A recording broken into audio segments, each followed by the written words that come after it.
उत्तर दक्षिण पूर्व पश्चिम 24 काल फिरे, बोलते अन्नासाठी 10 दिशा, आमा फिरवीसी जगदिशा। तो इस समय का राय है, ये जो समय चल रहा है, जब क्राइस्ट आया तो समझा नहीं उसको।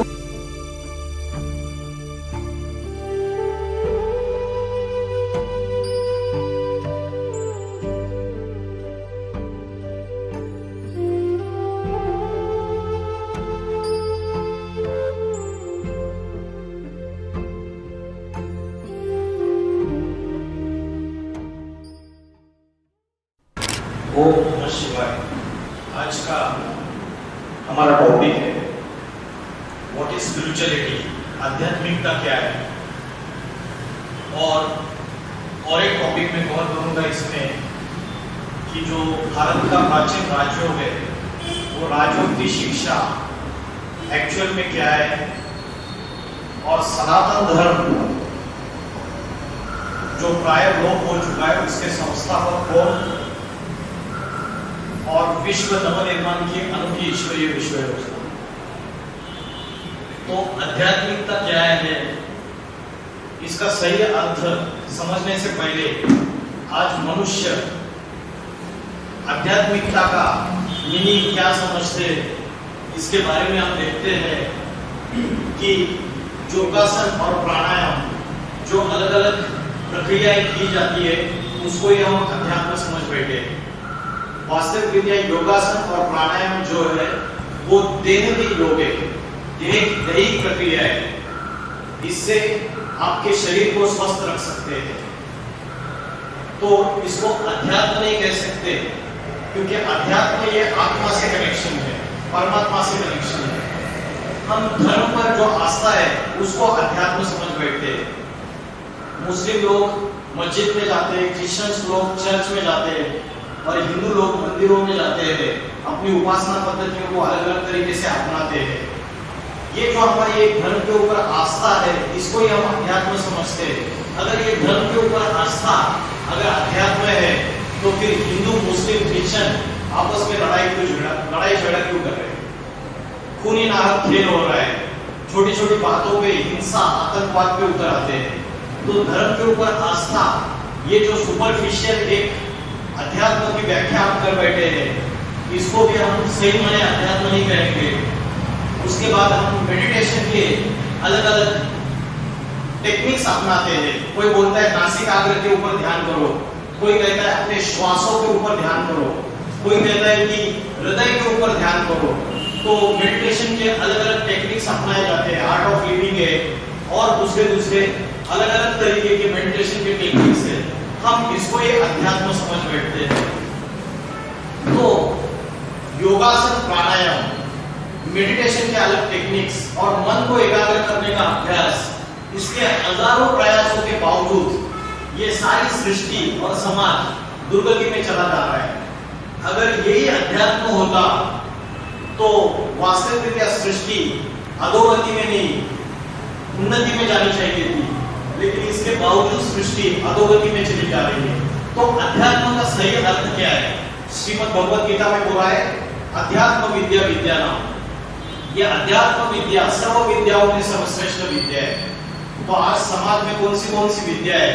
इंजीनियरिंग की पढ़ाई है, डॉक्टर बनने की पढ़ाई है, मेडिकल साइंस, वकालत है, लिटरेचर है, आर्किटेक्चर है, ढेर सारे अलग अलग प्रकार की पढ़ाई है, विद्या है। और इन सब विद्याओं में ये अध्यात्म विद्या सर्वश्रेष्ठ है। ये श्रीमद् भगवत गीता में बोला है। तो श्रीमद् भगवत गीता जो है वो दूसरे जितने भी धर्म ग्रंथ है, चाहे कुरान है, बाइबल है, चाहे धम्मपद है, ग्रंथ साहब है, इस किसी भी ग्रंथ में भगवान वाच नहीं बोला है। लेकिन एक ही श्रीमद् भगवत गीता है जिसमें भगवान वाच बोला है। स्वयं परमात्मा ने आके गीता का गायन किया है। तो परमात्मा स्वयं बोलते हैं कि अध्यात्म विद्या विद्या नाम। तो ये जो अधि माना अंदर और आत्मा माना आत्मा के अंदर की नॉलेज, तो ये जो आत्मा के अंदर की नॉलेज है ये सबसे सर्वश्रेष्ठ विद्या है। गीता में बोला है यदा यदा हि धर्मस्य ग्लानिर्भवति भारत। जब धर्म की ग्लानि होती है तो परमात्मा स्वयं आके ये अध्यात्म विद्या प्रदान करते हैं। आज अलग अलग यूनिवर्सिटीज खुले हुए, इंजीनियरिंग की पढ़ाई की यूनिवर्सिटीज है, कॉलेजेस है, मेडिकल की पढ़ाई के कॉलेजेस यूनिवर्सिटीज है, लॉ के कॉलेजेस यूनिवर्सिटीज है, अलग अलग यूनिवर्सिटीज है, लेकिन ये अध्यात्म विद्या कहीं भी पढ़ाई नहीं जाती है, क्योंकि अध्यात्म का संबंध आत्मा और परमात्मा से, और स्वयं परमात्मा जब तक इस सृष्टि पे अवतरित नहीं होते हैं तो सही माने अध्यात्म का अर्थ किसी को भी समझा नहीं सकते। आज जो योग सिखाया जाता है वो हठ योग की प्रक्रियाएं सिखाई जाती है, चाहे रामदेव बाबा है या दूसरे जितने भी योग गुरु हैं, वो जो योग की प्रक्रिया और प्राणायाम सिखाते हैं ये सारे हठ योग की प्रक्रिया है, लेकिन उसको नाम दिया जाता है राजयोग। वास्तविक विद्या भारत का प्राचीन राजयोग आज प्राय लुप्त हो चुका है। भारत का प्राचीन राजयोग जो गीता में वर्णित है, राज विद्या राजगुह्यम पवित्रमिदो उत्तमम, जो राजाओं की विद्या है, जो राजा एक होता था और प्रजा लाखों होती थी, तो उन राजाओं को राजा बनने की पढ़ाई और उनके अंदर राजा के रॉयल्टी के संस्कार किसने डाले और कब डाले? वो एक ही राजा क्यों बनता था और लाखों की प्रजा क्यों बनती थी? तो जरूर कभी तो राजा जो बना है उसकी आत्मा में वो संस्कार डाले गए, तो किसने डाले? तो जो राजाओं का राजा महाराजा, देवों का देव महादेव, जो सबसे हाईएस्ट है, उसी ने कभी स्वयं टीचर बनके, गुरु बनके आके साक्षात इस सृष्टि पे ये संस्कार रॉयल्टी के, राजाई के, देवत्व के डाले रहेंगे, तब जाके ये बड़े बड़े राजाएं बने। तो गीता में बोला है राज विद्या राजगुह्यम, ये गुह्य राज है, पवित्रम इदो उत्तमम, इसके सिवाय पवित्र कुछ भी नहीं है इस सृष्टि में। तो गीता में बोला है नहीं ज्ञानेन सदृशम पवित्रम इह विद्यते, इस ज्ञान के सिवाय सृष्टि में कुछ भी पवित्र नहीं है। तो कौन सा ज्ञान है ये? इंजीनियरिंग का ज्ञान या दूसरी जो अल्पकाल की पेट भरने के लिए जो विद्या है हम आज ग्रहण कर रहे हैं, क्या वो पवित्र है इस सृष्टि में? ये अध्यात्म ज्ञान है जो इस सृष्टि में सबसे ज्यादा पवित्र है, क्योंकि ये आत्मा के उत्थान और आत्मा के कल्याण के तरफ लेके जाता है सारी सृष्टि को। आज जो भी आत्मा और शरीर इसका डिफरेंस न समझने के कारण सारे दुखी है। आज हमें कुछ भी बीमारियां होती है, किसी भी प्रकार की कोई पीड़ा होती है, तो हम डॉक्टर के पास जाते हैं। तो डॉक्टर के पास जाते हैं तो डॉक्टर हमारे शरीर का जो भी इलाज है वो करता है, मेडिकेशन देता है, लेकिन डिप्रेशन, टेंशन, स्ट्रेस, जो हमारा आत्मा बल है, मनोबल है, ये जब कमजोर होता है तो हमें कौन से डॉक्टर के पास जाना चाहिए? तो आत्माओं का जो डॉक्टर है वो परमात्मा है। अनेक गुरु गोसाई उस परमात्मा का अलग अलग तरीके से संदेश देते हैं, संत महात्मा उस परमात्मा का संदेश देते हैं, लेकिन वास्तविक विद्या वो परमात्मा स्वयं ही जब इस सृष्टि में अवतरित होते हैं वो अपना यथार्थ परिचय देते हैं। तो श्रीमद् भगवद गीता में बोला है स्वयमेवात्मानं वेत्थत्व पुरुषोत्तम, मैं स्वयं जब इस सृष्टि पे आता हूँ तो स्वयं का यथार्थ परिचय दे सकता हूँ, बाकी कोई भी मनुष्य मात्र मेरा यथार्थ परिचय दे नहीं सकता। तो ये जो चित्र है इसमें आत्मा हमारा पुरुष का अर्थ है शरीर रूपी पुरी में शयन करने वाली, शरीर रूपी पुरी में जो शयन करता है, जो सोता है, जो रहता है, वो आत्मा है। ये शरीर जो है ये 5 तत्वों का पुतला है, जल, वायु, अग्नि, पृथ्वी, आकाश। और ये 5 तत्वों का जो शरीर है इसको चलाने वाली जो चैतन्य शक्ति है, जिसको हम एनर्जी बोलेंगे या प्राण शक्ति बोलेंगे, वो आत्मा है। ये हड्डी मांस का पुतला दिखाई दे रहा है आपको, ये हड्डी मांस का पुतला ये जड़ है, विनाशी है, इसलिए मरने के बाद या तो गाड़ दिया जाता है या तो जला दिया जाता है। लेकिन इसमें जो चैतन्य शक्ति है, जो एनर्जी है, जिसकी वजह से हम आंखों से देख सकते हैं, बात कर सकते हैं, कर्मेंद्रियों से हलन चलन कर सकते हैं, वो आत्मा है। वो आत्मा हमारी असली आइडेंटिटी है। लेकिन आज हमारी असली आइडेंटिटी हम भूल गए। जब ये क्वेश्चन पूछा जाता है हु एम आई, मैं कौन हूँ, तो इस पहेली का साइंस भी जवाब नहीं दे पाया। साइंस ने आज तक बहुत सारी पहेलियों का जवाब ढूंढ लिया है, बहुत इन्वेंशंस किए, बहुत बड़े बड़े एरोप्लेन्स बनाए, हेलीकॉप्टर्स बनाए, इंटरनेट टेक्नोलॉजी लाई, टेक्नोलॉजिकल एडवांसमेंट की, बट हु एम आई, मैं कौन हूँ, इस पहेली का जवाब आज तक नहीं मिला। श्रीमद् भगवद गीता जो है, जो सर्वशास्त्र शिरोमणि है, सारे धर्मों का आद्य ग्रंथ है, सभी धर्म वाले श्रीमद् भगवत गीता का लोहा मानते हैं। उस श्रीमद् भगवत गीता में जो नॉलेज है वो आत्मा की नॉलेज है। तो आत्मा जो है ये हमारी असली आइडेंटिटी है। जब हमें आइडेंटिटी पूछी जाती है, हम अपना नाम बताते हैं या अपना डेजिग्नेशन बताते हैं या हम अपना धर्म बताते हैं, लेकिन आत्मा जो है ये हमारा कोई पद, आत्मा चैतन्य और अविनाशी है। हमारा पद, धर्म, ये सारा एक जन्म से कनेक्टेड है। आत्मा एक शरीर छोड़ के दूसरा शरीर धारण करती है, दूसरा छोड़ के तीसरा शरीर धारण करती है, अनेक शरीर बदलती है। जैसे हम वस्त्र बदलते हैं वैसे आत्मा शरीर रूपी वस्त्र बदलती है। तो आत्मा जो है ये हमारी असली आइडेंटिटी है। आत्मा की तीन शक्तियां हैं, मन, बुद्धि और संस्कार। जो मन है वो संकल्प शक्ति है। मन चंचल होता है, वायु के समान गतिमान होता है और इस चंचल मन को रोकना बहुत कठिन होता है। तो मन जो संकल्प शक्ति है ये आज सभी की मन की जो संकल्प शक्ति या एकाग्रता शक्ति ये कमजोर हो चुकी है। छोटे बच्चे से लेकर बूढ़े तक सबका मन भटकता है। तो बोलते हैं कि गीता में अर्जुन भगवान से पूछते हैं कि ये मेरा मन बहुत चंचल है और बहुत हठी है, ये इंद्रियों को बहुत मथन करता है और बहुत बलवान है, तो इसको मैं कैसे निग्रह करूं, इसको कैसे कंट्रोल में करूं? तो भगवत गीता में भगवान जवाब देते, अभ्यास कौन्तेय वैराग्य निश्चयते। बार बार इस चंचल मन को एकाग्र करने का अभ्यास करो।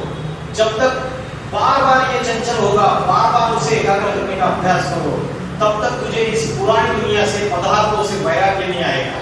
तो जो आत्मा है इसमें अगर मन को जीत लिया, तो गीता में बोला है मन जीते सो जगत जीत, इंद्रिय जीते सो जगत जीत। तो मन जो है वो बीज है और शरीर जो है ये वृक्ष है। जब तक मन रूपी बीज को, मन, बुद्धि, संस्कारों को हम ज्ञान का जल और श्रेष्ठ संस्कारों का जल नहीं डालेंगे, तब तक आत्मा का उत्थान नहीं होगा। जैसे हमारे मोबाइल की बैटरी डिस्चार्ज होती है, वैसे आत्मा अनेक जन्म लेते लेते आत्मा की बैटरी डिस्चार्ज हो जाती है। आत्मा अनेक जन्म लेते लेते आत्मा के अंदर की दिव्य शक्तियां, प्रेम, आनंद, पवित्रता, सुख, शांति, ये सारी शक्तियां क्षीण होती जाती है। क्षीण होने का कारण ये है कि मन, बुद्धि पांचों विकारों से ग्रसित हो जाती है।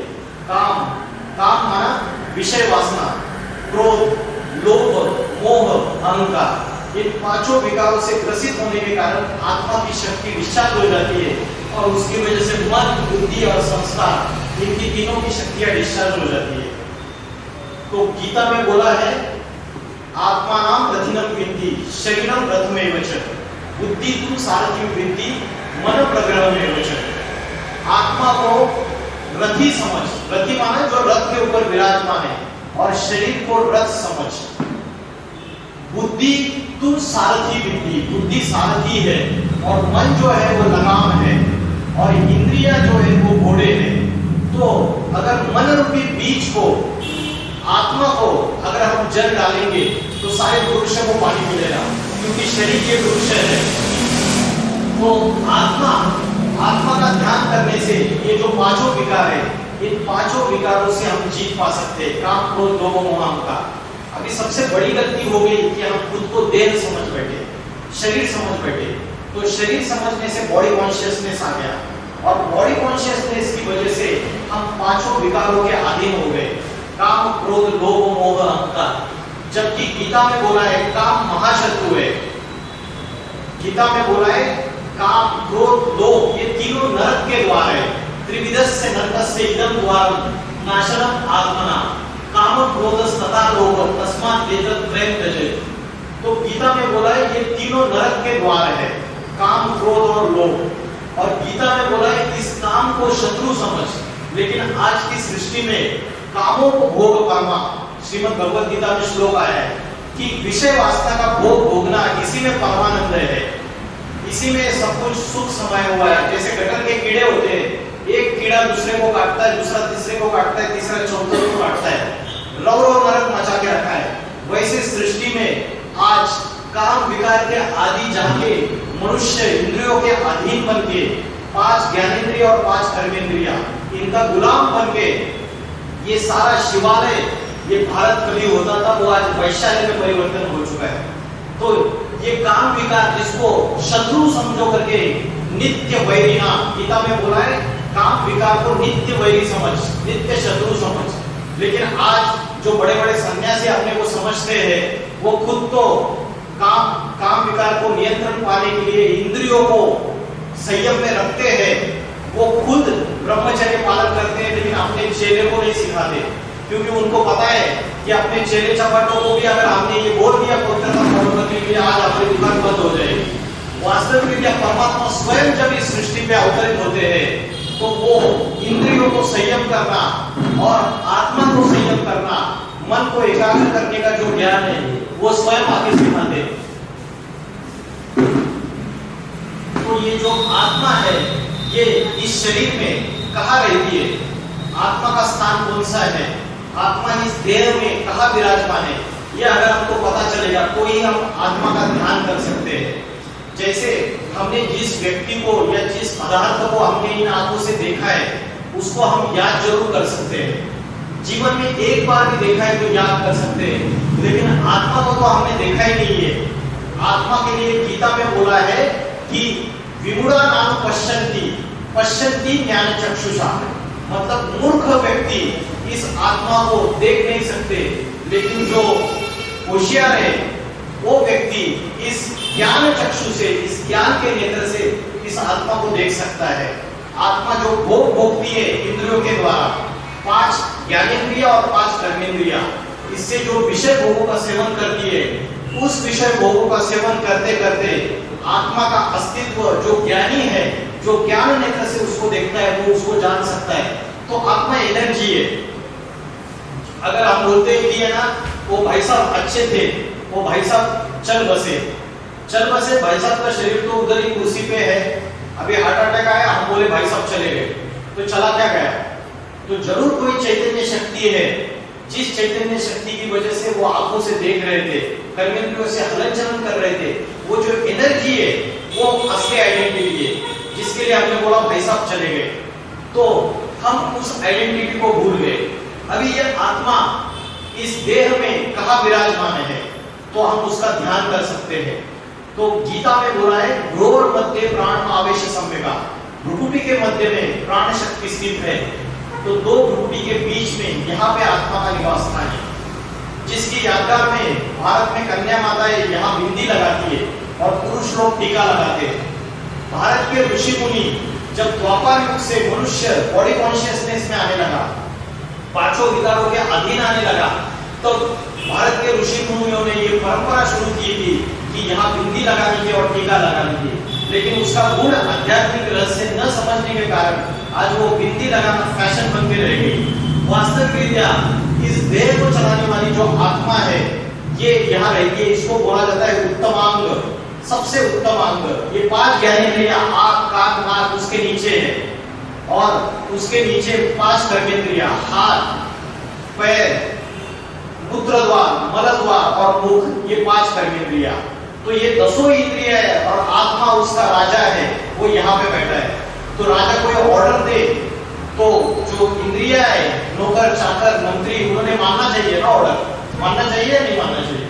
मानना चाहिए। लेकिन आज की तारीख में आवेश आया और इंद्रिया कर्म करके बैठती है, मन बुद्धि की बात भी नहीं मानती है, मन इतना चंचल हो चुका है।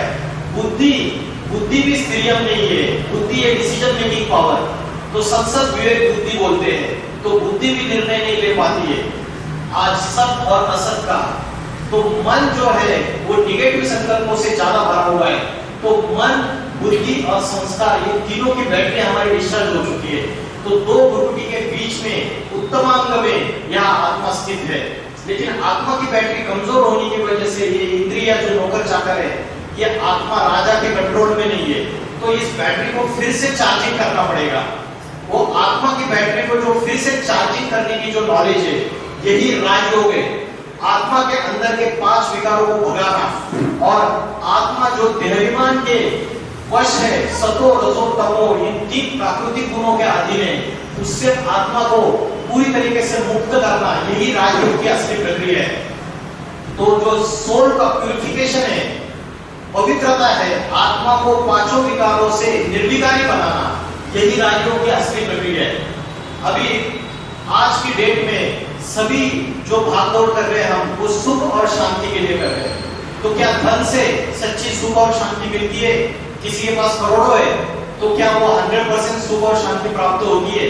और अगर करोड़ों संपत्ति होने के बावजूद अगर मनोबल और आत्मबल अगर कमजोर है, मनोबल और आत्मबल अगर कमजोर है, तो आज की तारीख में क्या हो रहा है? सुसाइड कर रहे हैं, आत्महत्या कर रहे हैं। तो हम बोलते हैं ना कि पापात्मा और पुण्यात्मा, तो आत्मा जो है वही पापात्मा बनती है और आत्मा ही पुण्यात्मा बनती है, क्योंकि आत्मा के ऊपर पांचों विकारों का लेपछेप चढ़ता है, काम, क्रोध, लोभ, मोह, अहंकार। और लेपछेप चढ़ने की वजह से आत्मा सतो, रजो और तमो, इन तीन प्रकृति के गुणों से पसार होती है। सतो माना प्योर स्टेज, रजो माना सेमी प्योर स्टेज और तमो माना इम्प्योर स्टेज। तो आज ये सृष्टि जो है, कलियुगी सृष्टि, इसमें जितने भी मनुष्य मात्र है वो सारे तमो प्रधान है। सतो में भी नहीं, रजो में भी नहीं, तमो प्रधान। थर्ड क्वालिटी जो गीता में सतो और रजो और तमो, सात्विक भोजन क्या होता है, राजसी भोजन क्या होता है, तामसी भोजन क्या होता है, और सत्व गुण क्या होता है, रजो गुण क्या होता है, तामसी गुण क्या होता है, इसका गीता में वर्णन किया हुआ है। तो आज हम सुख और शांति इसकी प्राप्ति के लिए हम साधनों के पीछे भागते हैं। हम सोचते हैं कि साइंस के ये जो साधन है ये हमको 100% सुखी कर देंगे, इससे हमें 100% शांति मिल जाएगी। हम अनेक कामनाओं के, इच्छाओं के मोह जाल में फंसे हुए रहते हैं पूरा जीवन। आज 1 BHK फ्लैट है, 2 BHK लेना है, आज मेरे पास ये गाड़ी है, कल वो लग्जरियस कार लेनी है। तो इन मोह जंजाल में, कामनाओं में, इच्छाओं में हम फंसे हुए रहते हैं। तो पांचों विकारों का जो मुखिया है वो काम विकार, काम माना कामना। तो आत्मा को सच्ची सुख शांति इन साधनों के द्वारा नहीं मिलती है। हम फिर देह के संबंधी, रिश्तेदार, अपने बीवी बाल बच्चे, अपने देह के मित्र संबंधी, इनमें वो सुख शांति ढूंढने की कोशिश करते हैं। लेकिन लाख प्रयत्न करने के बाद भी हमें देह के संबंधियों में भी 100% सुख शांति प्राप्त नहीं होती है। तो जो 100% सुख शांति प्राप्त करनी है, इसके लिए हमें आत्मा का ध्यान करना है। तो आत्मा का ध्यान करने के लिए हमें आत्मा का स्वरूप पता होना चाहिए। तो आत्मा का स्वरूप क्या है, तभी उसको ध्यान कर सकते हैं। आत्मा कैसे दिखती है, किसी को पता है आत्मा कैसे दिखती है? तो जैसे ये स्विच मैंने ऑन किया तो ये बिजली, इलेक्ट्रिसिटी फ्लो हो रही है, और ये फैन चल रहा है, ये ट्यूबलाइट चल रहा है, लेकिन इन आंखों से ये इलेक्ट्रिसिटी नहीं दिख रहा है, लेकिन हम उसका अनुभव कर सकते हैं। वैसे आत्मा जो है वो दो प्रकृति के बीच में इसके शक्ति का अनुभव किया जा सकता है। तो आत्मा का जो स्वरूप है, जिसके लिए श्रीमद् भगवद गीता में बोला है, अनुरणियाम समनु स्मरेत, अनुरेणु से भी अति सूक्ष्म आत्मा है। आत्मा अति सूक्ष्म ज्योति बिंदु स्वरूप है। It just like a point of light. जैसे आकाश में कोई सितारा चमकता है, सूक्ष्म सितारा, वैसे सितारा दो प्रकृति के बीच में चमक रहा है। तो अगर आत्मा का ध्यान करेंगे दो प्रकृति के बीच में, क्योंकि ये उत्तमांग है बुद्धि का, हमारा जो बुद्धि होती है वो बुद्धि हमारा कौन से, कहां पे हमेशा ध्यान रहता है बुद्धि का? बुद्धि का ध्यान कौन सी इंद्रियों में रहता है?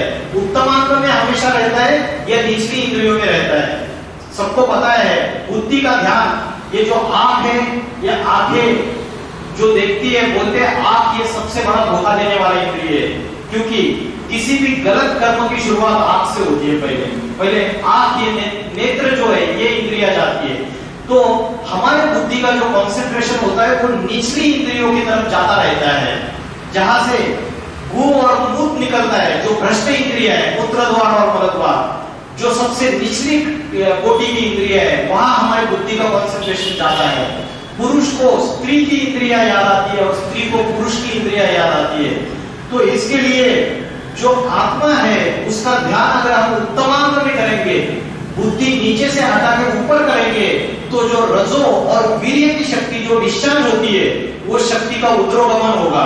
जो अधोगमन आदि हो चुकी है, जन्म जन्मांतर संस्कार हो चुका है, कि उस रजो और वीर्य की शक्ति को डिस्चार्ज करना, क्योंकि निचली इंद्रियों की तरफ बुद्धि का ध्यान है, कंसंट्रेशन है। अगर हम आत्मा उत्तमांग में उसका ध्यान करते हैं तो वो रजो और वीर्य की शक्ति ऊर्ध्वगमन होता है उसका, जिसके लिए बोलते हैं शास्त्रों में कुंडलिनी शक्ति जागृत हो गई। इसको आज्ञा चक्र बोलते हैं।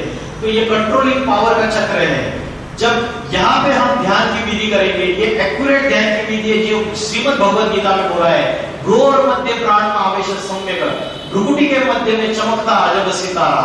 तो यहाँ पे ध्यान की प्रक्रिया अपनानी चाहिए। तो कौन सा उत्तम समय है ये ध्यान करने का?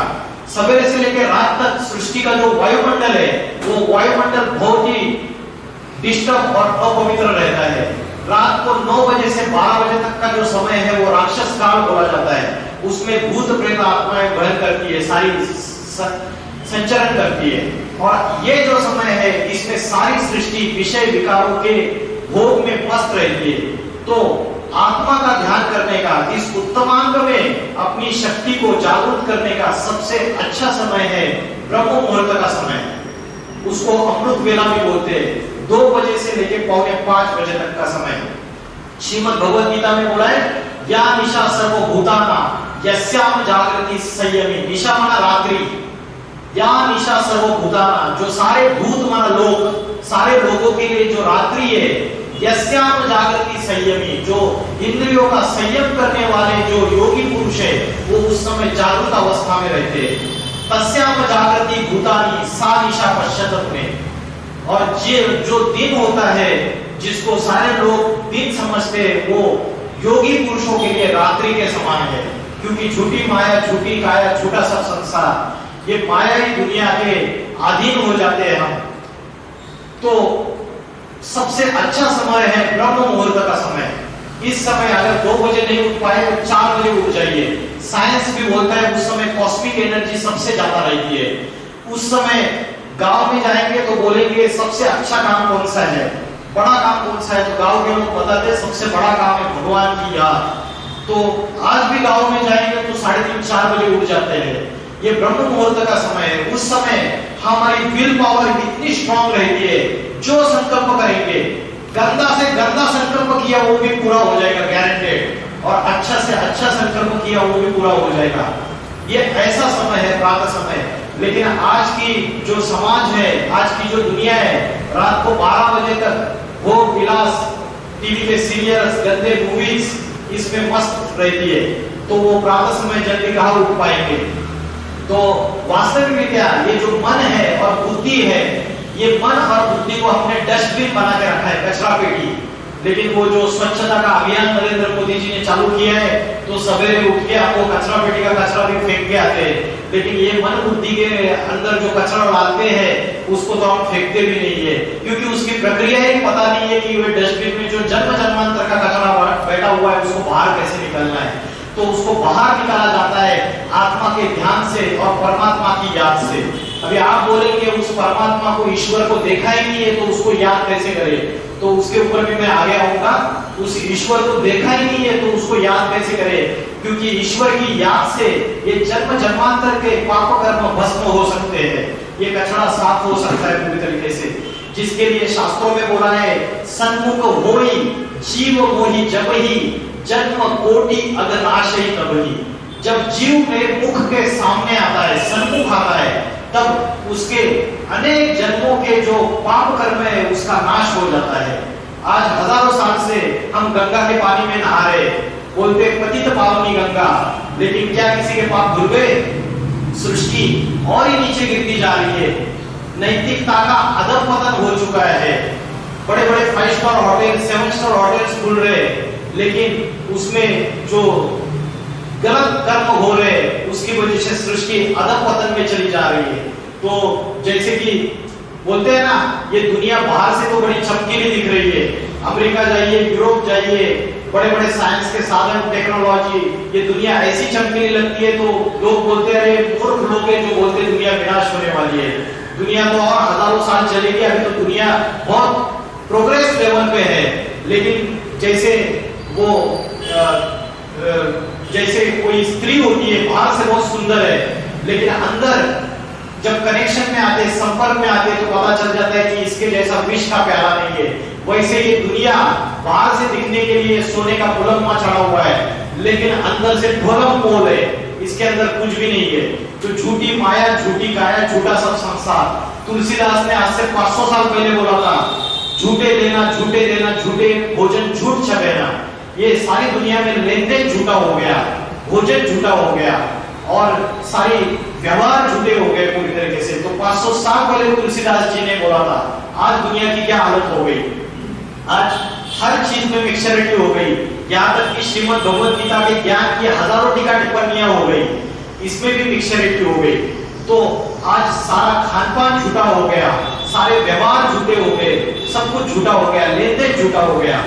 सूरदास ने आज से 500 साल पहले आंखें निकाल दी, बोला कि ये सारी दुनिया मुझे जैसे विषय विकारों से भरी हुई दिख रही है, पूरा वैश्यालय नजर आ रहा है। तो उसने बोला मुझे ये दुनिया देखनी ही नहीं है, तो उसने अपनी आंखें निकाल दी। तो 500 साल पहले सूरदास ने अपनी आंखें निकाल दी। तो आज 500 साल के बाद सृष्टि का क्या हाल हो गया। तो सृष्टि पतोन्मुखी होती जा रही है। जैसे ये मोटर गाड़ी है और मोटर गाड़ी का जो ड्राइवर है उसका भोजन अलग है और मोटर गाड़ी का भोजन अलग है, वैसे ये आत्मा रूपी ड्राइवर है, ये आत्मा का भोजन अलग है और देह का भोजन अलग है।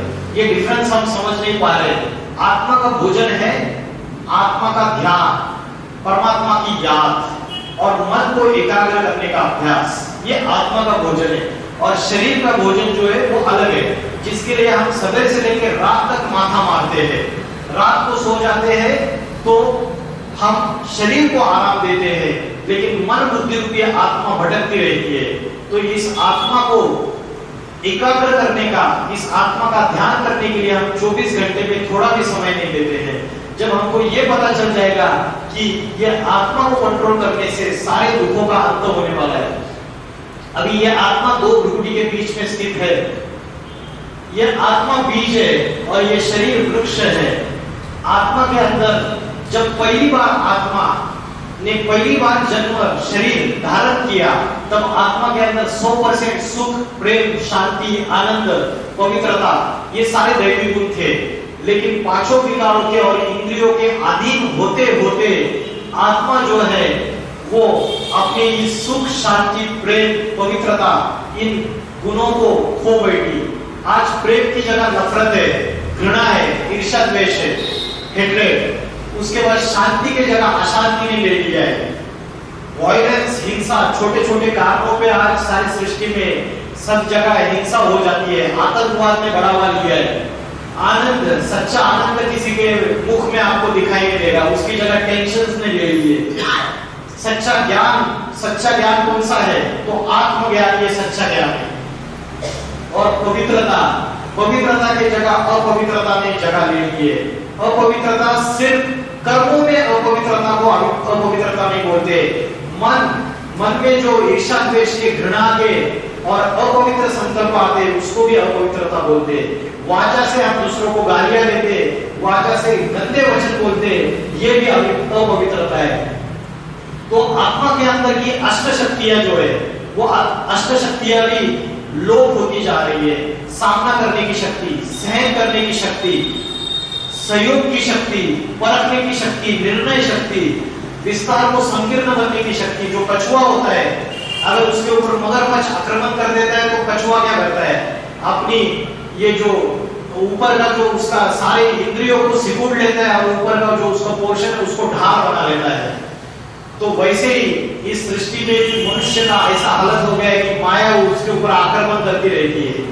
पांचों विकार, विषय, भोग उसको आकर्षित करते रहते हैं, पतन में लेके जाने चाहते हैं। लेकिन कब इन इंद्रियों का यूज करना है और कब इनको सिकुड़ लेना है, इनको कंट्रोल में रखना है, ये आत्मा की शक्ति है। लेकिन ये आत्मा की शक्ति भी कमजोर हो गई। जो संस्कार होते हैं वो अच्छे कर्म करते हैं तो अच्छे संस्कार होते हैं और बुरे कर्म करते हैं तो बुरे संस्कार होते हैं। तो ये जो संस्कार है ये भी हमारे अभी पूरी तरीके से पतित बन चुके हैं। तो सहयोग करने की शक्ति, समाने की शक्ति, सहन करने की शक्ति, ये आत्मा की जो शक्ति है ये दिन प्रतिदिन कमजोर होती जा रही है। और आप देखेंगे कि सहन करने की शक्ति, पहले जो भारत की माताएं वो बहुत सहन करती थी परिवार में, परिवार को कभी भी बिखेरने नहीं देती थी, जॉइंट फैमिलीज रहती थी। आज की डेट में क्या हो रहा है, न्यूक्लियर फैमिलीज हो गई, शादी हो जाती है और बहू तुरंत अपना घर अलग कर लेती है, क्योंकि सहन शक्ति नहीं है, एडजस्टमेंट की पावर नहीं है, संभालने की शक्ति नहीं है, दूसरे के अवगुण दुर्गुण अपने अंदर समाती है भारत की स्त्री। लेकिन वो शक्ति अब कम होती गई। परचिंतन पतन की जड़ है और स्वचिंतन उन्नति की सीढ़ी है। लेकिन अभी परचिंतन हम सवेरे से लेकर रात तक ज्यादा करते हैं, लेकिन परचिंतन का भी सूक्ष्म अर्थ है पर माना देह और स्व माना आत्मा। तो आत्मा का चिंतन ये उन्नति की सीढ़ी है। जैसे हमारे शरीर को जन्म देने वाले पिता है, वैसे आत्माओं का भी पिता है। तो जो आत्माओं का पिता है वो कौन है? क्योंकि शरीर, हम अनेक शरीर बदलते रहते हैं।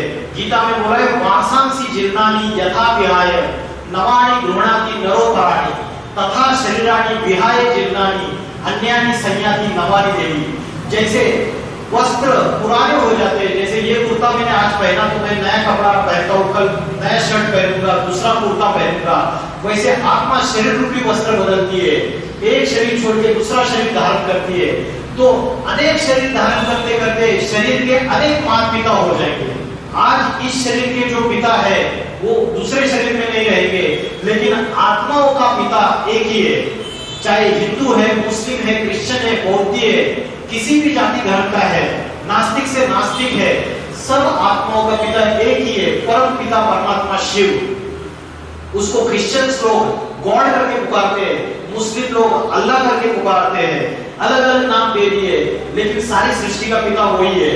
ये चित्र जो दिखाई दे रहा है कि सबका मालिक है, सर्व आत्माओं का पिता, father of all souls is one. ये नहीं समझने के कारण आज सारे धर्म आपस में लड़ाई झगड़ा कर रहे हैं, हिंदू मुस्लिम क्रिश्चियन आपस में लड़ रहे हैं। गुरु नानक उन्होंने उंगली ऊपर कर दी, एक ओंकार निराकार अकाल मूर्त है।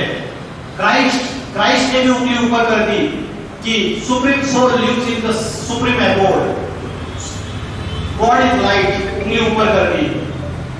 मोहम्मद पैगंबर जो है उन्होंने बोला खुदा फर्श का नहीं, खुदा अर्श का रहने वाला है, खुदा सातवें आसमान का रहने वाला है, उन्होंने भी उंगली ऊपर कर दी। तो हर धर्म पिता जिन्होंने बड़े बड़े धर्म स्थापित किए, इस्लामी, बौद्धी, क्रिश्चियन, वो सारे एक निराकार परमात्मा को मानते हैं। अभी बात आई हिंदुओं की, हिंदू लोग 33 करोड़ देवी देवताओं को मान्यता देते हैं, वो तो निराकार को मान्यता देते ही नहीं है।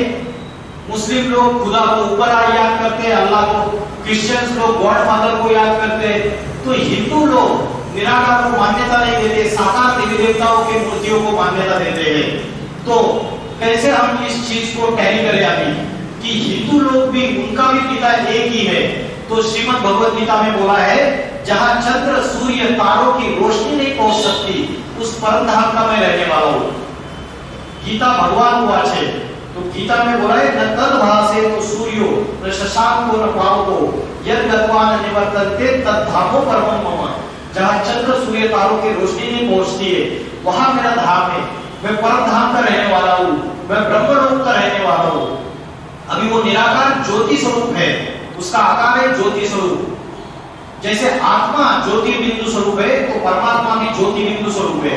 अभी इस निराकार ज्योति स्वरूप की पूजा कैसे करें? हिंदू लोग कैसे पूजा करेंगे? सारे धर्मों में तो निराकार की मान्यता है, तो हिंदू लोग इस निराकार ज्योति स्वरूप की पूजा कैसे करते हैं? पता है किसी को? निराकार ज्योति स्वरूप की पूजा हिंदू लोग कैसे करते हैं? ध्यान करके। अच्छा मुझे ये बताइए, जो आपका शिवलिंग है, बाकी जितने भी देवी देवता है, सरस्वती माता, लक्ष्मी माता, इंद्र देवता, जितने भी देवी देवता है, उनको आंख, कान, हाथ, कान, नाक, पैर मनुष्य जैसा है, लेकिन एक शिवलिंग ऐसा है जिसको हाथ, कान, नाक, पैर मनुष्य जैसा नहीं है। बिनु पग चले सुने बिन काना, कर बिन कर्म करे विधि नाना, आनंद रहित सकल रस भोगी, बिनु वाणी भक्तावर जोगी। बिनु पग चले मतलब मुझे पग नहीं है, पैर नहीं है, फिर भी मैं चल सकता हूँ। बिनु पग चले सुने बिन काना, कान नहीं है मैं सुन सकता हूँ। कर बिन कर्म करे विधि नाना, मुझे हाथ नहीं है मैं कर्म कर सकता हूँ। आनंद रहित सकल रस भोगी, मुख नहीं है लेकिन मैं सकल रसों का भोगता हूँ। तो उस निराकार ज्योति स्वरूप को हिंदू लोगों ने शिवलिंग के रूप में ज्योति को बड़ा आकार दे दिया और शिवलिंग के रूप में उसकी पूजा करना चालू कर दी। तो हिंदू लोग 12 ज्योतिर्लिंगों को सबसे इंपॉर्टेंट स्थान देते हैं। मंदिर में भी अगर देखेंगे बीच में शिवलिंग रहता है और देवी देवताओं की मूर्ति आजू बाजू में रहती है। उस शिवलिंग को सबसे पहले नतमस्तक होते हैं। तो वो जो शिव है वो निराकार ज्योति स्वरूप है, इसको हिंदू लोग भी मानते हैं। और मुस्लिम लोग मक्का मदीना जाते हैं, वो संगे अस्वद नाम का काला पत्थर है मक्का मदीना में, वो उसको चूमते हैं, रोते हैं, चिल्लाते, गिड़गिड़ाते, उसके सामने अपने सारे पाप बयान करते हैं और उसको वो बोलते हैं ये अल्लाह का प्रतीक है, सिंबल है। तो उसका आकार जो है वो भी शिवलिंग जैसा है। जो बौद्ध धर्म वाले हैं वो देखिए, वो एक स्टूल लेते हैं और स्टूल के ऊपर उल्टा कटोरा रखते हैं और उसके ऊपर ध्यान की विधि अपनाते हैं। उसका आकार भी शिवलिंग जैसा ज्योति स्वरूप है। और जो क्रिश्चियन लोग हैं वो चर्च में कैंडल जलाते हैं और उसकी ज्योत के ऊपर ध्यान लगाते हैं। तो ये सभी धर्म वाले इस बात को मानते हैं कि परमात्मा ज्योति स्वरूप है। जीसस क्राइस्ट ने बोला गॉड इज लाइट। इसमें से किसी भी धर्म पिता ने ये नहीं बोला कि मैं गॉड हूं। जीसस क्राइस्ट ने बोला I am the son of the God. लेकिन जीसस क्राइस्ट के आज 300-350 करोड़ फॉलोअर्स है सारी दुनिया में, सारे के सारे क्राइस्ट में लटक गए, उस गॉड को भूल गए जिसका मैसेज उसने दिया। जो मोहम्मद पैगंबर है, प्रॉफेट मोहम्मद पैगंबर, इन्होंने बोला मैं तो खुदा का पैगंबर हूं। पैगंबर माना पैगाम देने वाला, मैं कोई खुदा नहीं हूं। तो आज सारे उसके जो फॉलोअर्स है वो प्रॉफेट मोहम्मद में लटक गए। गुरु नानक ने क्या इशारा दिया? एक ओंकार निराकार अकाल मूर्त है। वो निराकार है, अकाल मूर्त। अकाल मूर्त का अर्थ क्या है पता है किसी को? अकाल मूर्त का अर्थ क्या है? अकाल मूर्त का अर्थ है जिसको काल भी नहीं खा सकता, और काल माना मृत्यु। वो ऐसी मूर्त है, मूर्त माना मूर्ति, जो इन आंखों से देखा जा सकता है, चैतन्य स्वरूप। तो परमात्मा जब इस सृष्टि पे चैतन्य स्वरूप में अति साधारण मनुष्य तन में अवतरित होता है, तब वो अकाल मूर्त कहलाता है, अमरनाथ कहलाता है। शंकर को अमरनाथ बोलते हैं। अमरनाथ माना जिसको मरते हुए कभी देखा नहीं किसी ने, उसकी मृत्यु आज तक किसी ने देखी नहीं। बाकी सारे देवी देवताओं की मृत्यु दिखाते हैं। कृष्ण को भी दिखाते हैं कि भैरैया ने तीर मारा पांव में और कृष्ण की मृत्यु हो गई। लेकिन शंकर ये ऐसी देवता है जिसकी ना कभी जन्म दिखाते ना मृत्यु दिखाते। तो शंकर को अमरनाथ कहा है। और सिख लोग जो अकाल मूर्त का गायन करते हैं, तो अकाल मूर्त का अर्थ है जिसको काल भी नहीं खा सकता। जब ये सारी सृष्टि विनाश के कगार पे आके खड़ी हो जाती है, तो परमात्मा इस सृष्टि पे अवतरित होते हैं। तो ये जो चित्र आपको दिखाई दे रहा है, इसमें ये मनुष्य लोग है, पृथ्वी, और ये परमात्मा जहाँ का रहवासी है, जिसको क्रिश्चियन लोग सुप्रीम एबोर्ड बोलते हैं, हिंदू लोग जिसको परम धाम या ब्रह्मलोक या आत्मलोक या शांति लोक बोलते हैं, सोल वर्ल्ड बोला जाता है। तो सारी आत्माएं वहां की रहने वाली है और परमात्मा भी उस परम धाम का रहने वाला है। तो ये मनुष्य आत्माएं जो है, जब पहली बार इस पृथ्वी में आती है, मनुष्य लोक में आती है, तो जन्म मरण के चक्र में अटक जाती है। तो सारी मनुष्य आत्माएं जन्म मरण के चक्र में अटकती है। तो आत्मा और परमात्मा में मुख्य फर्क क्या है? परमात्मा जन्म मरण के चक्र से न्यारा है। परमात्मा जन्म मरण के चक्र में नहीं आता है। वो अजन्मा है, अगर्वा है, अयोनी है, वो अकर्ता है, अभोक्ता है। तो वो जन्म मरण के चक्र में नहीं आने की वजह से वो पाप पुण्य के फेरे में भी नहीं आता है और सुख दुख के फेरे में भी नहीं आता है। अभी समझो सारे पिकनिक पे चले गए और पिकनिक पे सारे फ्रेंड सर्कल चला गया और कोई एक उनका फ्रेंड डूब रहा है। तो पानी में अगर डूब रहा है तो उसको बाहर कौन निकालेगा? जिसको तैरना आता है वही बाहर निकाल पाएगा। तो अगर जो बाहर खड़े हैं उसमें से किसी को भी तैरना नहीं आता है तो वो उसको बाहर नहीं निकाल पाएंगे जो डूबता हुआ है। वैसे कलयुग के अंत में ये सारी सृष्टि पतित, पापी, भ्रष्टाचारी, अत्याचारी, व्यभिचारी, सारी सृष्टि पतोन्मुखी हो जाती है, पांचों विकारों के अधीन हो जाती है, विकारों के दलदल में फंस जाती है। तो पांचों विकारों से बाहर निकालने के लिए कोई एक तो निर्विकारी होना चाहिए ना। जो निर्विकारी हो, जो सदा काल का पावन हो, जो एवर प्योर हो। तो परमात्मा जो एवर प्योर है, वो जब इस सृष्टि रूपी रंगमंच पे अवतरित होता है तो वो पतितों को पावन बना सकता है। इसके लिए परमात्मा को बोलते हैं पतित पावन। रघुपति राघव राजा राम पतित पावन सीताराम। तो पतित पावन माना, पतित माना नीचे गिरा हुआ, पतित पापी, और पावन माना जो पांचों विकारों से मुक्त है, निर्विकारी है। तो परमात्मा को पतित पावन बोला गया है। तो इस चित्र में आपको पता चला कि परमात्मा परम धाम का रहने वाला है। तो जब सृष्टि में पाप, भ्रष्टाचार, अत्याचार, दुख, अशांति आदि में बढ़ जाती है तो परमात्मा ऊपर बैठ के क्या कर रहा है? उसको नीचे आना चाहिए या नहीं आना चाहिए? या आने का उसका समय है या नहीं है परमात्मा का इस सृष्टि पे अवतरित होने का? अगर ये सृष्टि पे अवतरित होने का अगर समय है तो उसके लिए मेरे पास प्रैक्टिकल प्रूफ है। आज से 80 साल पहले इस सृष्टि में atomic weapons, nuclear bomb, atom bomb नहीं थे। रॉबर्ट ओपेनहाइमर जो गीता का अभ्यासक है, अमेरिका का साइंटिस्ट, उसने 1945 में पहला एटॉमिक रिसर्च किया और पहला 1945 में हिरोशिमा और नागासाकी के ऊपर पहले एटम बॉम्ब का विस्फोट किया गया।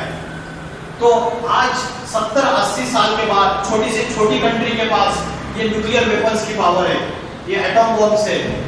मेरे घर के नीचे अगर किसी ने बारूद बिछाई हुई है तो क्या मैं उस घर में सुरक्षित हूँ? वो बारूद मेरी सजावट के लिए नहीं है घर के, जरूर मेरे विनाश के लिए। वैसे इस सारी सृष्टि में पूरी तरीके से ये एटॉमिक वेपन्स, जो न्यूक्लियर वेपन्स है, ये सारी सृष्टि में पूरी तरीके से पानी में, हवा में ये न्यूक्लियर मिसाइल्स और जमीन में ये सब जगह गाड़े गए। नॉर्थ कोरिया जैसा छोटा सा देश भी सारी दुनिया को धमकी देता रहता है, ये कर दूंगा, सबको विनाश कर दूंगा, डिस्ट्रक्शन कर दूंगा, क्योंकि ये न्यूक्लियर वेपन्स की पावर सारी सृष्टि में सभी देशों के पास है। रिमोट कंट्रोल का एक बटन दबाने की देर है, 1 सेकंड में सारी सृष्टि का तनाश हो जाएगा। तो इससे साबित होता है कि ये सृष्टि विनाश की कगार पे खड़ी है। प्रथम विश्व युद्ध और द्वितीय विश्व युद्ध दोनों युद्ध हो चुके हैं। अभी ये सृष्टि थर्ड वर्ल्ड वॉर के ऊपर खड़ी है। We are on the verge of the destruction, क्योंकि अभी भी रशिया और यूक्रेन के बीच में युद्ध चल रहा है। चीन और ताइवान की युद्ध शुरुआत होने के आसार है पूरी तरीके से। और आने वाला जो थर्ड वर्ल्ड वॉर है, कितने भी कयास कोई भी करे, लेकिन भारत ये थर्ड वर्ल्ड वॉर जो तीसरा विश्व युद्ध है उसका सेंट्रल पॉइंट रहेगा और बाकी के आजू बाजू के जितने भी देश है उस थर्ड वर्ल्ड वॉर में कूद जाएंगे। तो परमात्मा ऐसे समय जब मनुष्य अपने सारे विनाश के साधन तैयार कर लेता है, तब ऐसे समय परमात्मा इस सृष्टि पर नई दुनिया स्थापन करने के लिए आता है। हमें बचपन में एक हिंदी में लेसन होता था शेख चिल्ली का। वो शेख चिल्ली जिस पेड़ की डाली पे बैठा है उसी डाली को काट रहा है। साइंटिस्ट ने अपने तीक्ष्ण बुद्धि से, तीक्ष्ण बुद्धि कोई सात्विक बुद्धि नहीं होती है, तीक्ष्ण बुद्धि विकारी बुद्धि होती है और डिस्ट्रक्शन भी करा सकती है। अपनी तीक्ष्ण बुद्धि से ये न्यूक्लियर वेपन्स तैयार कर लिए, अपने विनाश के सारे साधन तैयार कर लिए। जब ऐसा समय आता है तो परमात्मा इस सृष्टि पे अति साधारण मनुष्य तन में अवतरित होता है, जिसके लिए श्रीमद् भगवद गीता में बोला है, अब जानांति मामूला मानुषी तनुमाश्रितम। मुझे साधारण तन में आए हुए भगवान को मूर्ख बुद्धि लोग पहचान नहीं पाते, क्योंकि कलयुग के भौतिक सुखों में उलझे हुए रहते, ये जो मटेरियल वर्ल्ड है इसमें फंसे हुए रहते। तो परमात्मा इस सृष्टि पे जब आते हैं तो ब्रह्मा, विष्णु और शंकर इन 3 मूर्तियों के द्वारा प्रैक्टिकल कार्य करते हैं।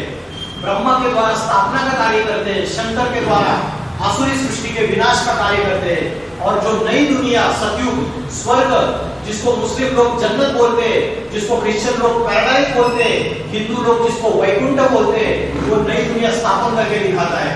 आज के नेता, अभिनेता, क्रिकेटर, एक्टर इस सृष्टि का उद्धार नहीं करने वाले, वो अपने परिवार का खुद का उद्धार नहीं कर पा रहे। जब परमात्मा स्वयं इस सृष्टि पे साधारण मनुष्य तन में अवतरित होते हैं तो वो ऐसा ज्ञान देते हैं, ऐसा अध्यात्म ज्ञान देते हैं, ऐसी राजयोग की विद्या सिखाते हैं जो आत्मा के अंदर के 5 विकारों को भस्मसात करने का ज्ञान देते हैं।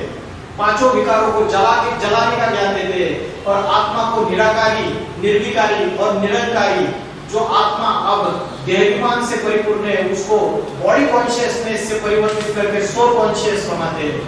तो ये जो ब्रह्मा विष्णु और शंकर को दिखाया हुआ है, तो कई शंकर ब्रह्मा विष्णु आकाश में नहीं बैठे हैं, ये सृष्टि चक्र है।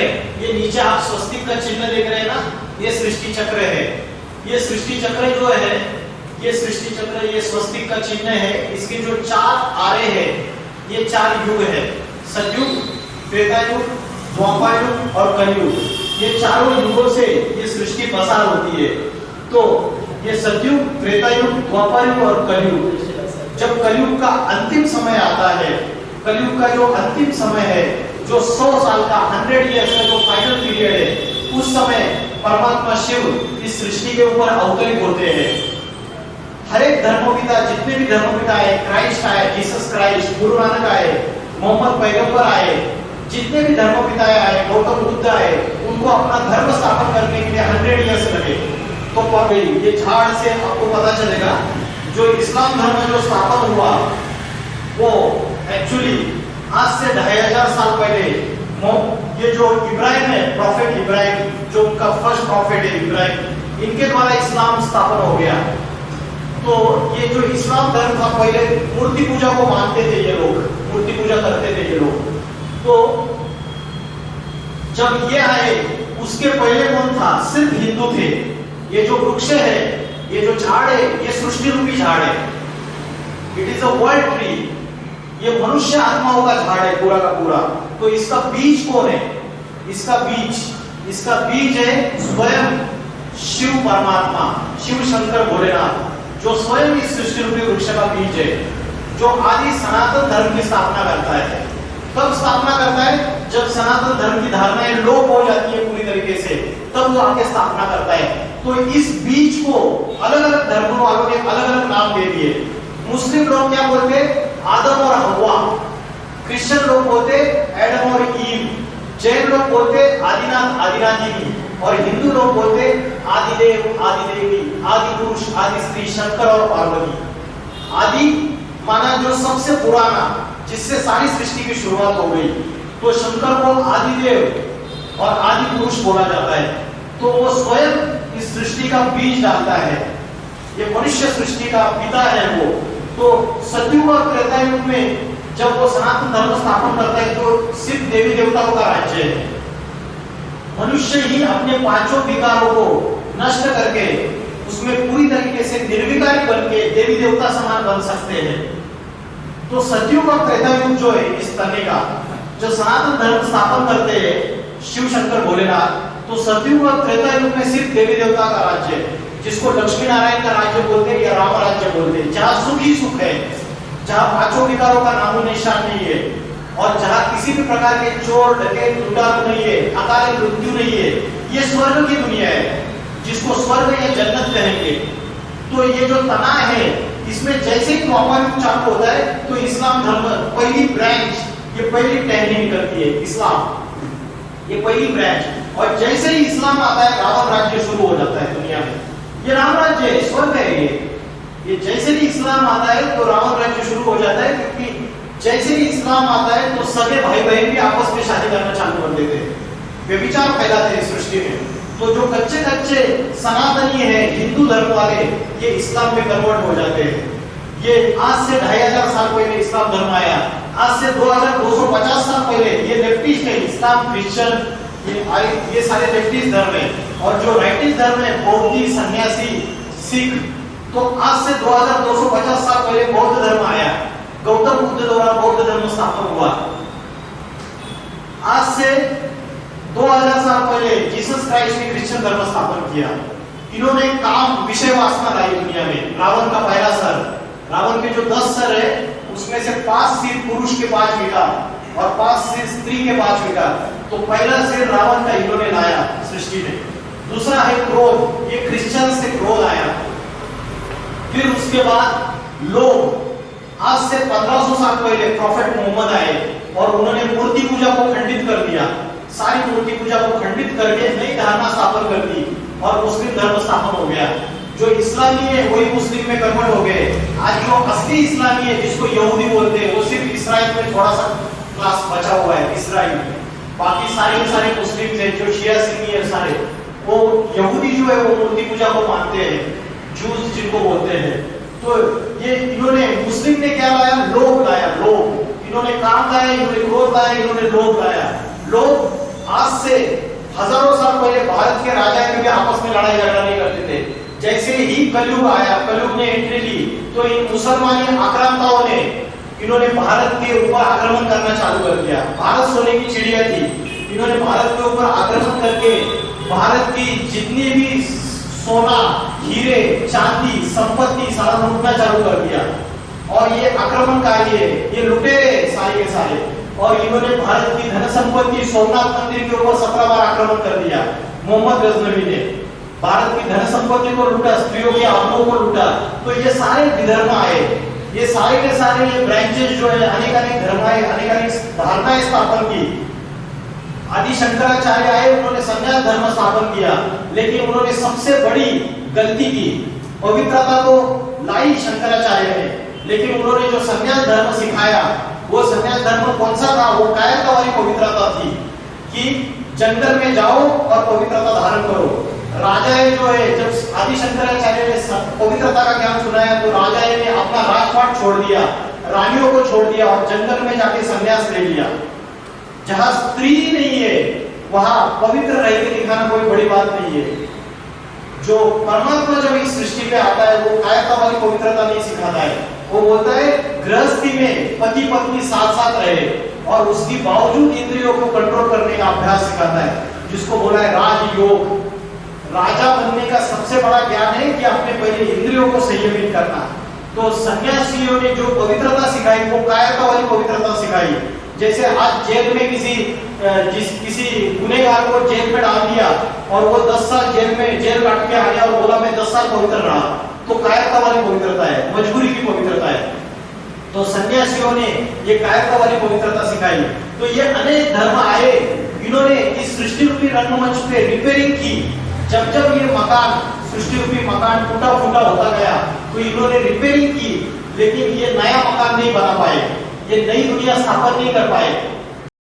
जैसे कोई घड़ा है और घड़े में दूध है, दूध में थोड़ा सा विष मिक्स है, आप ऊपर से कितना भी दूध डालो। इब्राहिम आए, उन्होंने रिपेयरिंग की, गौतम बुद्ध आए, इन्होंने रिपेयरिंग की, लेकिन क्या पुराना विष निकाल पाएंगे? ऊपर से कितना भी दूध डालते जाओ, जो अंदर विष भरा हुआ है वो निकला नहीं निकला। ये सारे आए, गुरु नानक आए, क्राइस्ट आए, मोहम्मद आए, इन्होंने अलग अलग धर्म की धारणाएं लाई, लेकिन पुरानी संस्कृति, पुरानी कुरीतियों का विनाश नहीं कर पाए। लेकिन इन सबका बाप, इन सारे धर्मपिताओं का जो बाप है, कौन है इन सब धर्मपिताओं का बाप? जिन्होंने इन्होंने सबने एक बाप की तरफ इशारा किया, वो है शिव शंकर भोलेनाथ। क्राइस्ट ने बोला God is light, I am the messenger of God. तो वो जो गॉड है वो शिव है, ईश्वर है। जब ये सारे के सारे रिपेयरिंग करते हैं, रिपेयरिंग करने के बावजूद ये सृष्टि रूपी मकान जो है ये सुधरता नहीं है, तब परमात्मा स्वयं इस सृष्टि पे आके साधारण मनुष्य धर्म में अवतरित हो जाते हैं और ब्रह्मा, विष्णु, महेश इन 3 मूर्तियों के द्वारा प्रैक्टिकल कार्य करते हैं। ब्रह्मा के द्वारा स्थापना, किस चीज की स्थापना? ब्राह्मण समाज की स्थापना। आज जाति का ब्राह्मण रहा नहीं, आचार और विचार उसके भी ब्राह्मण जैसे नहीं है। ब्राह्मण के जीवन में जो सदाचार होना चाहिए, सद्विचार होने चाहिए, अच्छी वाणी होनी चाहिए, वो सारा आज के ब्राह्मण वर्ग में नहीं रहा। तो परमात्मा, आज सारी सृष्टि शूद्र बन चुकी है, क्योंकि खानपान झूठा हो गया, आचार विचार झूठे हो गए। ऐसे समय परमात्मा साधारण मनुष्य तन में आके ब्रह्मा के द्वारा शूद्र से ब्राह्मण बनाता है, तो ब्राह्मण समाज की स्थापना करता है। तो ब्राह्मण तो बन जाते हैं, लेकिन ब्राह्मण भी 2 तरीके के, वशिष्ठ, विश्वामित्र जैसे श्रेष्ठ ब्राह्मण, और ये जो दुर्योधन, दुशासन और दूसरे जितने भी है ऐसे भी ब्राह्मण। तो ये जो अलग अलग आसुरी वृत्ति के, राक्षसी वृत्ति के जो ब्राह्मण है, उनका विनाश करके जो श्रेष्ठ वृत्ति के ब्राह्मण, उनको देवता बनाने का कार्य शंकर के द्वारा होता है। इसलिए शंकर को महादेव बोलते हैं, देव का देव महादेव। वो मनुष्य को देवता बनाने का पढ़ाई पढ़ाता है। इसलिए बोला है गुरु ब्रह्मा, गुरु विष्णु, गुरु देवो महेश्वर, गुरु साक्षात परब्रह्मा। तो वो गुरु साक्षात परब्रह्मा निराकार शिव है, वो जब इस सृष्टि पे आता है तो शंकर के तन का आधार लेता है, इसलिए शंकर को तीसरा नेत्र दिखाया है और उस तीसरे नेत्र को दिखाते शिव नेत्र। बोलते शंकर ने जब तीसरा नेत्र खोला वो ज्ञान का नेत्र है, जब उसने तीसरा नेत्र खोला तो सारी दुनिया का विनाश हो गया, प्रलय आ गया। तो शंकर की जटा से गंगा बहते हुए दिखाते हैं। वो कौन सी गंगा है? शंकर की जटा से जो गंगा बहते हुए दिखाते हैं वो पानी की गंगा नहीं है। पानी की गंगा में हजारों साल से स्नान कर रहे मनुष्य, लेकिन क्या कोई पावन बना? आज तक नहीं बना। तो ये ज्ञान की गंगा है। चित्रकार जो चित्रकारिता करता है उसमें अपनी भावभंगिमा डाल देता है, लेकिन मनुष्य इस आध्यात्मिक रहस्य को पहचानते नहीं। और ये जो नागा बाबा है इन्होंने जटाएं रखना चालू कर दी, बड़ी बड़ी जटाएं रखना चालू कर दी। वास्तविक में जटा का अर्थ है विशाल बुद्धि, क्योंकि जो परमात्मा है वो बुद्धिमानों की बुद्धि है, तो वो सबसे बड़ा बुद्धिमान है।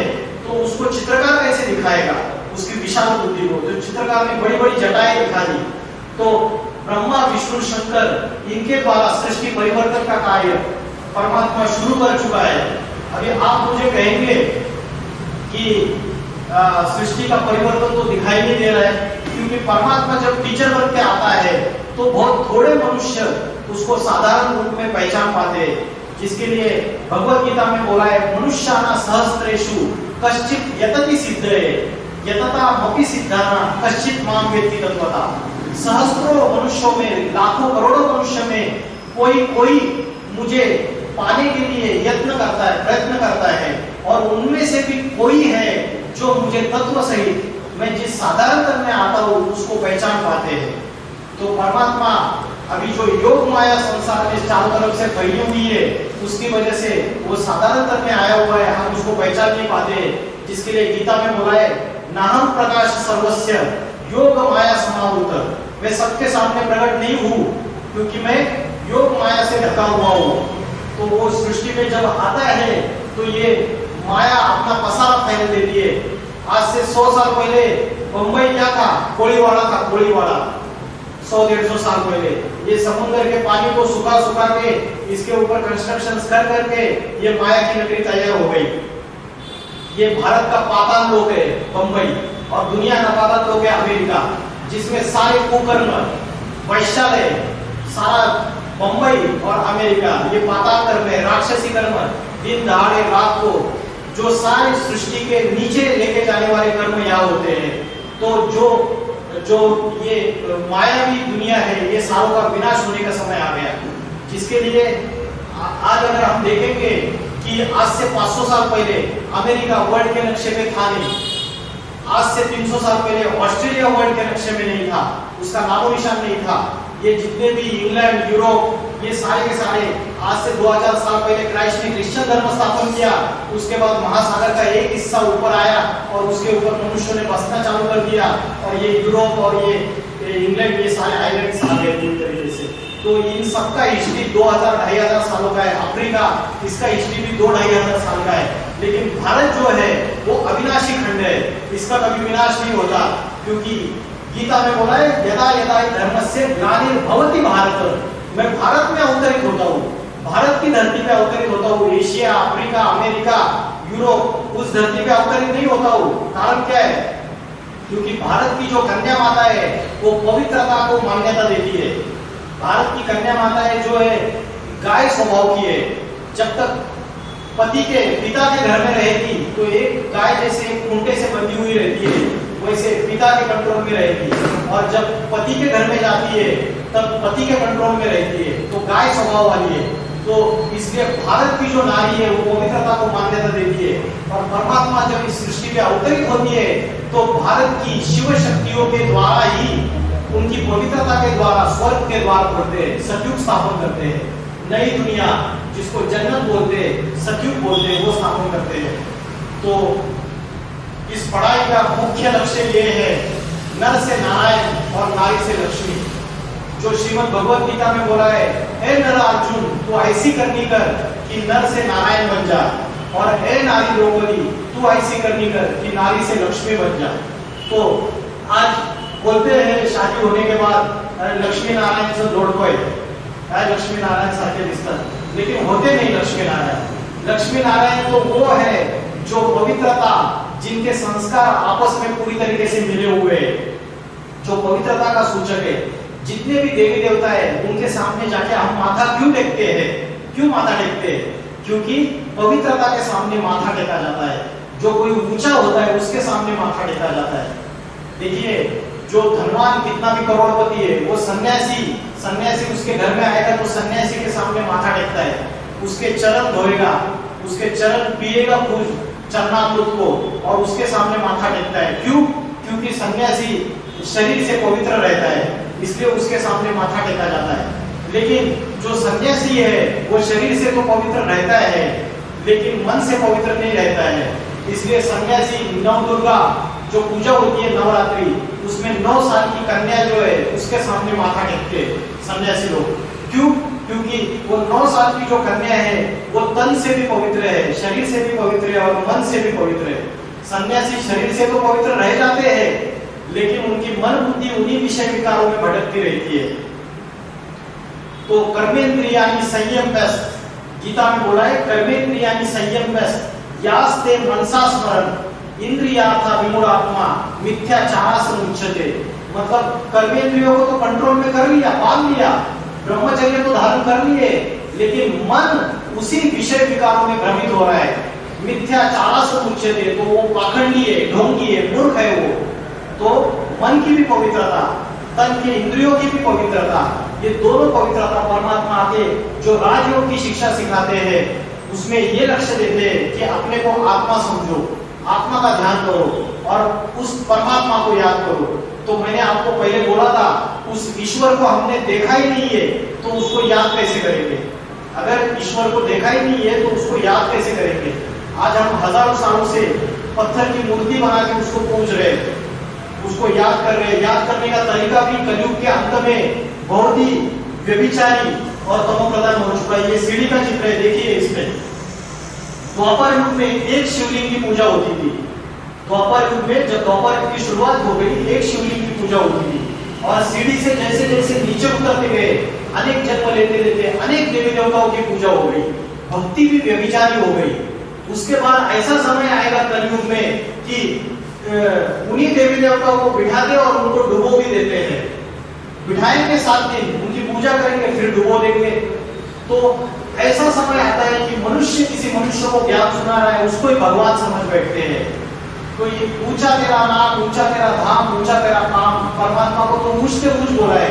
तो ये अग्नि की पूजा करना चालू कर देते हैं, वृक्ष की पूजा करना चालू कर देते हैं, प्रकृति के 5 जड़ तत्वों की पूजा करना चालू कर देते हैं। तो भक्ति का जो तमो प्रधान और व्यभिचारी स्वरूप आ जाता है, तो भक्ति भी निचले स्तर पे चली जाती है। परमात्मा को जो याद करना है, अगर सच्ची प्रीत और मोहब्बत है तो उसको याद कर सकते हैं। जैसे माँ अपने बच्चे को याद करती है। बच्चा अगर अमेरिका गया, यूरोप गया, तो माँ उसको याद करने के लिए क्या उसका फोटो रखती है? उसका फोटो देख के याद करती है? नहीं ना। क्या ढोल ताशे बजाती है? नहीं। क्या कोई गीत लगाती है, डांस करती है माँ अपने बच्चों को याद करने के लिए?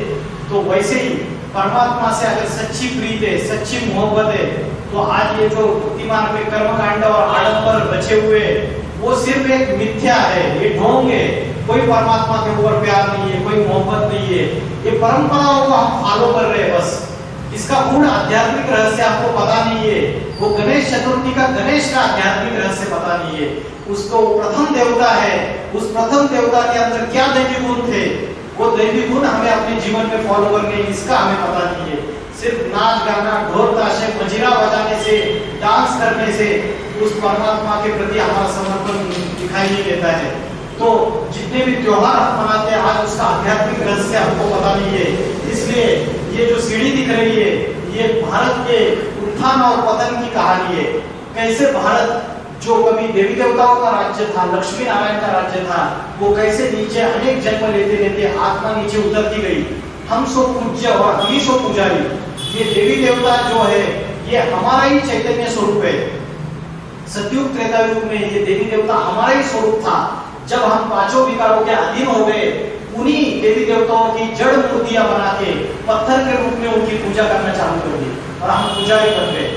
जब परमात्मा आता है तो फिर से हमको पुजारी से पूज्य बनाता है, मनुष्य से देवता बनाता है, जिसके लिए शास्त्रों में बोला है मनुष्य से देवता की कर्तन लागेवार। मनुष्य से देवता बनने के लिए 1 सेकंड का समय है। वो 1 सेकंड का समय कौन सा है? जिसके लिए बोलते हैं जीवन मुक्ति। जब कलयुग का विनाश का लास्ट समय है, उस समय जो भी मनुष्य आत्माएं जिनको भगवान टीचर बन के पढ़ाई पढ़ा रहा है, वो 100% उस समय पावन बन जाएगी। लास्ट समय में 1 सेकंड ऐसा आएगा, जैसे पूड़ी आप तलते हो कढ़ाई में, तो पूड़ी तुरंत ऊपर नहीं आती, एकदम लास्ट में जाके पूड़ी एकदम फूल के ऊपर आ जाती है। वैसे ये आध्यात्मिक पढ़ाई है, हम स्पिरिचुअल जर्नी में ऐसा है। परमात्मा आके जो पढ़ाई पढ़ाता है आत्मा को पावन बनाने की, इसमें एक समय ऐसा आएगा कि सारी सृष्टि पतित और वो आत्माएं जो है वो पावन बन जाती है, और उनके द्वारा नई सृष्टि शुरुआत हो जाती है, नई सत्युग की सृष्टि चालू हो जाती है। तो ये जो द्वापर युग और कलयुग दिखाया है, यहाँ रावण का चित्र दिखाया है, तो ये रावण राज्य है, क्योंकि 5 विकारों का प्रवृत्ति मार रहे हैं। स्त्री और पुरुष का जो प्रवृत्ति है, काम, क्रोध, लोभ, अहंकार, ये 10 मुखों का रावण है। इस रावण को जलाना है। हम वो बड़ा रावण बनाते हैं और उसको जलाते हैं। वास्तविक में ये रावण हमारे अंदर बैठा हुआ है। ये 5 विकार पुरुष के, 5 विकार स्त्री के, इस रावण को जलाना है। तो ये अध्यात्म का सही अर्थ है जो परमात्मा आपके राजयोग सिखाता है। और अभी इतने सारे ये पीस कॉन्फ्रेंस हो रहे हैं, अहिंसा सम्मेलन हो रहे हैं, ये कितने पीस कॉन्फ्रेंस हो रहे हैं, लेकिन शांति स्थापन नहीं हो रही है। तो शांति स्थापन करने की जो देवता है वो है शंकर, और शंकर का जो अर्थ है, शंकर का अर्थ है शम करोति, माना जो शांति स्थापन करता है सारी सृष्टि में। तो जब शंकर इस सृष्टि में आता है तो वो सारी सृष्टि में शांति स्थापन करता है। गीता में बोला है मया दक्षेण प्रकृति सूयते स चराचरम हेतु नानेन कौन्तेय जगत भी परिवर्तते। मेरी एकमात्र अध्यक्षता के कारण ये सारा संसार विपरीत गति से कलयुग से सतयुग में परिवर्तित हो जाता है। तो ये कलयुग जो विनाश का समय है, इससे सतयुग नई सृष्टि स्थापन करता है, उसकी अध्यक्षता में आज ये हिंदुत्ववादी जो अपने को हिंदू कहलाते, वो बोल रहे हम अयोध्या में राम मंदिर बना रहे।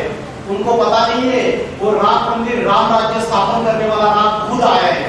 तुम्हारा दीवारों का, जड़ मूर्तियों का मंदिर बनाने से इस सृष्टि में सुख और शांति और पवित्रता नहीं स्थापन होगी। वो स्वयं इस सृष्टि पे आता है, उसकी अध्यक्षता में। कोई नरेंद्र मोदी प्राइम मिनिस्टर और कोई बड़े बड़े नेता, उनके अध्यक्षता में ये सृष्टि परिवर्तित नहीं होती। उन्होंने तो टारगेट रखे 2047 में हम पूरे स्मार्ट सिटीज और पूरा वेलफेयर नेशन तैयार कर देंगे। हर एक के टारगेट है, और परमात्मा का टारगेट है 2036 तक ये सारी सृष्टि कलयुग से मैं सतयुग में परिवर्तित करके दिखाऊंगा। उसकी अध्यक्षता में विपरीत गति में परिवर्तित करता है। मतलब कलयुग है रात्रि और सतयुग है दिन, तो रात्रि से पापों के, अंधकार के रात्रि से दिन में परिवर्तित करता है। इसीलिए परमात्मा जब इस सृष्टि पे आता है तो हम उसकी यादगार में महाशिवरात्रि मनाते हैं। राम का जन्मदिन आप क्या मनाते हैं? राम का जन्मदिन रामनवमी मनाते हैं। कृष्ण का जन्मदिन कृष्ण जन्माष्टमी मनाते हैं। लेकिन शिव जब इस सृष्टि पे अवतरित होता है, उसकी यादगार में महाशिवरात्रि क्यों बोलते हैं? पता है आपको महाशिवरात्रि क्यों बोलते हैं?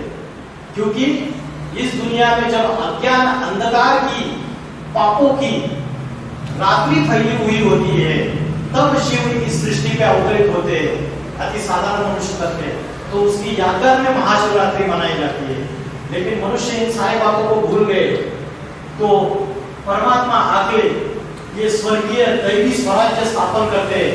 आज अनेक जाति, अनेक धर्म, अनेक भाषाएं, तो परमात्मा आके ये अनेक धर्मों का विनाश कर देता है। शंकर इसके लिए उसको विनाशकारी देवता बोला है। अनेक धर्मों का विनाश कर देता है और एक सद्धर्म स्थापन करता है। एक धर्म, एक भाषा, एक मत, एक राज्य, एक राजा रानी, लक्ष्मी नारायण का राज्य स्थापन करता है, जो शाश्वत सुख और शांति है। सतयुग, त्रेता युग, दोनों युग। तो 2500 वर्ष का ये स्वर्ग की दुनिया, सनातन धर्म स्थापन करके जाते हैं। तो इतना बोल के मैं रुकता हूँ यहाँ पे।